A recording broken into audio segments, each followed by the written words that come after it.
High upon Alola's tallest peak, Mount Lanakila, rests a ferocious beast in the dark world of Pokemon Moon. A dragon, fueled by hate and greed, its ferocity not bound to the definitions of mortals. High on its hill, it is the pinnacle of power. It is...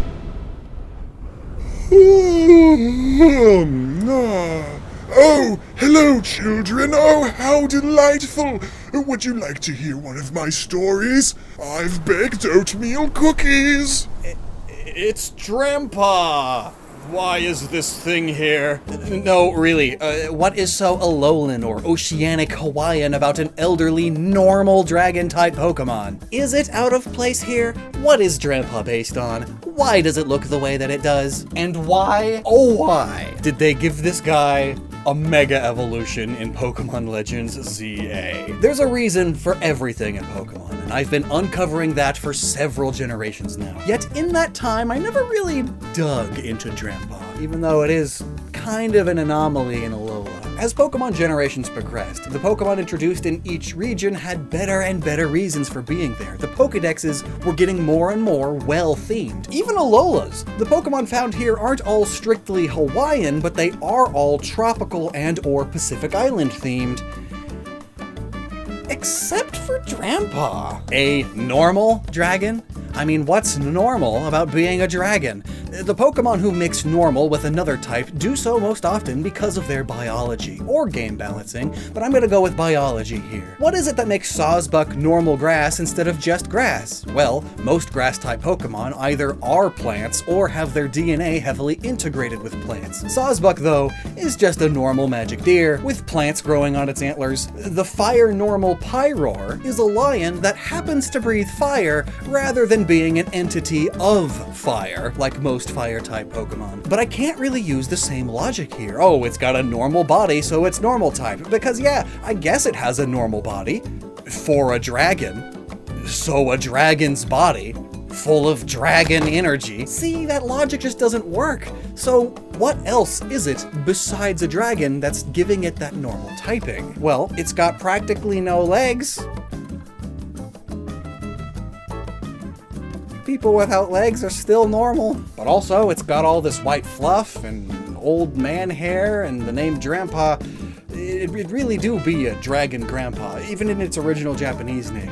Jijilong mixes old man with Chinese for dragon. And this old man dragon just wants to sleep, but it's loud outside. But good news, this video is sponsored by Ozlo, the first and best sleep buds designed for sleeping with. That's right, super soft, barely noticeable, and yet secure, even for side sleepers. Whether you fall asleep to the ambient sounds of nature, the chill lo-fi beats to study and sleep to, or just listen to podcasts, they've got you covered. And you don't have to worry about missing too much as your podcast plays while you sleep, because they've got auto pause functionality. They detect when you fall asleep, and then they pause it, simple as. But they don't just turn off, no. They keep masking the disruptive noises from your partner, or around the room, or the neighborhood, or across town, that one dog in the distance, gosh dang it! The noise masking is nice, is what I'm saying. They saved my last trip out of state. I always struggle to sleep in unfamiliar places, but thanks to the comfort of these, sleep was great. So I'm spreading the love. Use the code LSG50 at the link below for $50 off the Ozlo sleep buds. And bonus point, if your phone is dead or anything, no sweat, these buds have built-in white noise. I'm listening to it right now. How convenient. Like the fact that Drampa has Pokedex entries that should help us here. This Pokemon is friendly to people and loves children most of all. It comes from deep in the mountains to play with children it likes in town. It has a compassionate personality, but if it gets angered, it completely destroys its surroundings with its intense breath. Drampa is a kind and friendly Pokemon up until it's angered. When that happens, it stirs up a gale and flattens everything around. If a child it has made friends with is bullied, Drampa will find the bully's house and burn it to the ground. But Drampa, violence doesn't solve problems, it only creates more. No, don't open that history book. Drampa's face design does give it a more elderly Asian man with long hair look, which itself is sort of the epitome of the wise old man trope. Its neck and arms are even reminiscent of a hunched back. But also it being so thin and long, that just makes it doubly fitting of its clear Chinese dragon roots. The longer body, the shorter limbs with white fluffy fur that looks like clouds. Most Chinese dragon art depicts Chinese dragons alongside fancy Chinese clouds. That connection is clear, especially since, compared to European dragons anyway, Chinese dragons are more so associated with wisdom and good luck, and are often said to be just and protect innocent children. So Drampa is an elderly Chinese dragon with a more anthropomorphized face. And that face didn't just come from nowhere, because there is one Chinese dragon known as the Torch Dragon, who straight up has the face of a man. So what is this man dragon's name? Why, it's Zhulong. Don't you recognize him? Its hair even goes up the same way Drampa's does when it's attacking. Huayanzi writings from the 2nd century BCE say, "The torch dragon hides in abandoned Wings Mountain and never sees the sun." Which could very well be why Drampa is exclusive to Pokemon Moon and Ultramoon. Songs from around the same time period ask, what land does the sun not shine on, and how does the torch dragon light it? Where does the sun not rise? How does the torch dragon flame? The torch dragon flares where the sun does not reach. Where? How? A place with no sun, eh? That was a major plot point in the Ultra Sun and Ultra Moon games, so I suppose plot-wise, Drampa has every reason to be in the Moon games. Zhulong, or Shoqueen, its Japanese name, is no mere dragon, however. It is more akin to a god, almost, not needing to eat, sleep, or breathe, yet when it does breathe, it creates gale force winds, pointing us again to its Pokedex entry from S.H.I.E.L.D. And when it so much as blinks, the day becomes night, or the night becomes day. So there's even more sun and moon theming. But so far, nothing about this mythical source of inspiration implies normal type, or even being in a tropical paradise. In fact, it is said to live at the base of a mountain in or near the Arctic Circle, which likely has to do with its own inspiration. According to John Major, a scholar of Chinese history, the torch dragon was well known in early Chinese mythology, and suggests that it's likely a mythical interpretation of the Aurora Borealis, which most often, of course, is visible way up north, like in the Arctic Circle. So that's cool, I guess. Still doesn't say anything about it being a normal type in Hawaii, though. I do know that warm places like Hawaii and Florida are popular places for wealthy old folks to retire to, so that plus the sun-moon theming of its source material could very well be all there is to it. But its type, still. Well, what if I told you that we're focusing on the wrong thing? People always ask, why is Drampa normal type? But what if we instead ask, why is Drampa dragon type?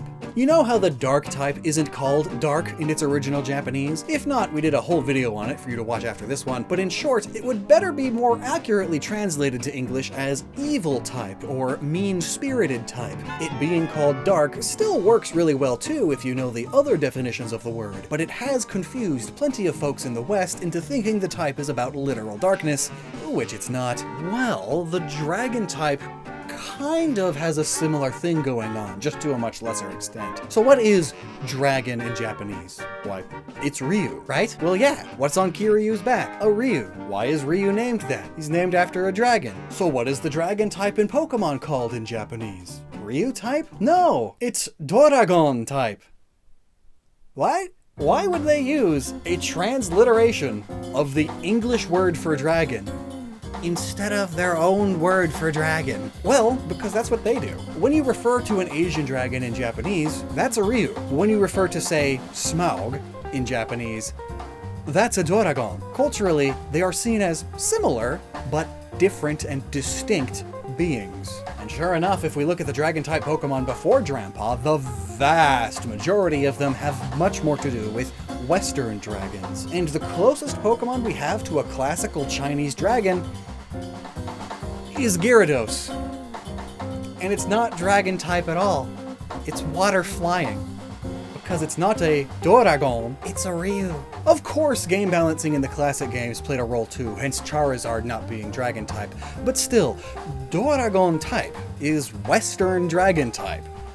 Drampa is our first fully realized Chinese dragon Pokemon, our first real Ryu with a dragon type still attached anyway. While Drampa can show the fierce ferocity of Western dragons when you get on its bad side, that is second nature to it, thus dragon being its secondary type. When all is right and well, Drampa is little more than a wise, old, benevolent magic lizard akin to many Chinese dragons. They're magic and powerful, but that magic isn't tied to any one element. It's generic magic, one of the ways the normal type expresses itself. Let me ask you this, what Pokemon type would you make Falcor from the Neverending Story? Long, fluffy, wise old dragon with generic magical ability? Yeah, I'd do normal dragon too. It's got the capabilities of a ferocious dragon, but that's not what he's about. Drampa just wants to hang out, play with and protect kids, be a mentor to them, and enjoy retirement. But you make it angry, and you'll regret it. It's already lived a full life. It will give its all to defend the young ones.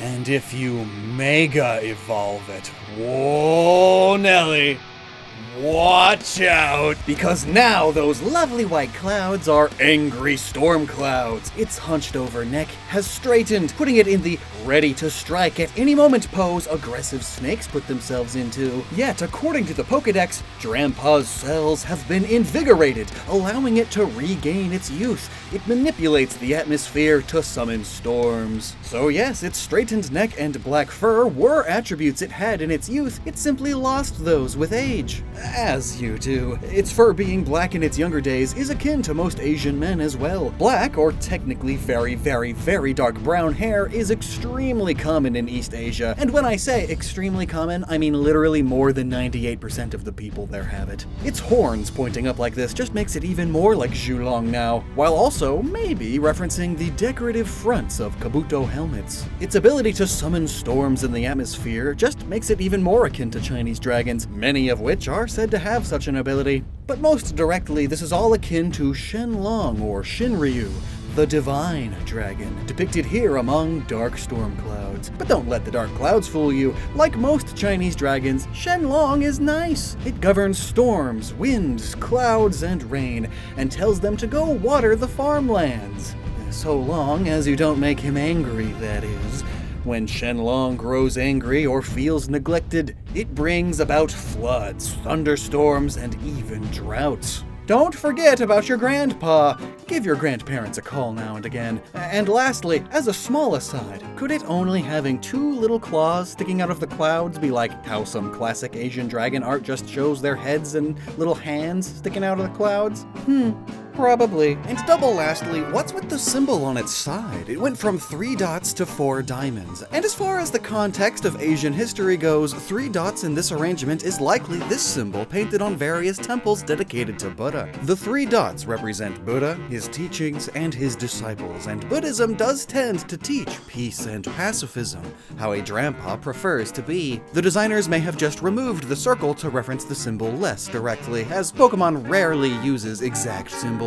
And the new diamond symbol on Mega Drampa, this is the symbol of the Takeda samurai clan, one of the more well-known, and they were active from the 12th to the 16th centuries, perhaps pointing again to Mega Drampa's head frills somewhat resembling Kabuto helmets. Young samurai becoming peaceful Buddhists after seeing the horrors of war is a bit of a trope. Otherwise, this symbol is an old dingbat, those wing-dingy Unicode symbols you can type on a computer as if it were a letter, though this is one of the originals from back in the days. It's literally just decorative, used to make bullet points or the edges of a page a little more ornate looking. In fact, the first and second editions of Dungeons & Dragons use this symbol in droves. I suppose it is more fantasy feeling than a standard bullet point. And as for the 3 dots on original Drampa, well, that's also an old typewriter symbol. In fact, this example from the Wikipedia page on Dingbats even shows the 3 dots on regular Drampa being used as decor on this typewritten and type-printed page. And that is certainly reluctantly a way to get across the old man nature of this Pokemon. It's got typewriter decor on it, but at least when it Mega Evolves, it adds a shape and doubles as the Mon of a big samurai clan. Well, let me know your thoughts down below, as well as if I missed anything. Massive thanks to our Patreon supporters, YouTube members, and you, and I hope that until next time, you never stop using your noggin. When you hang around that old viper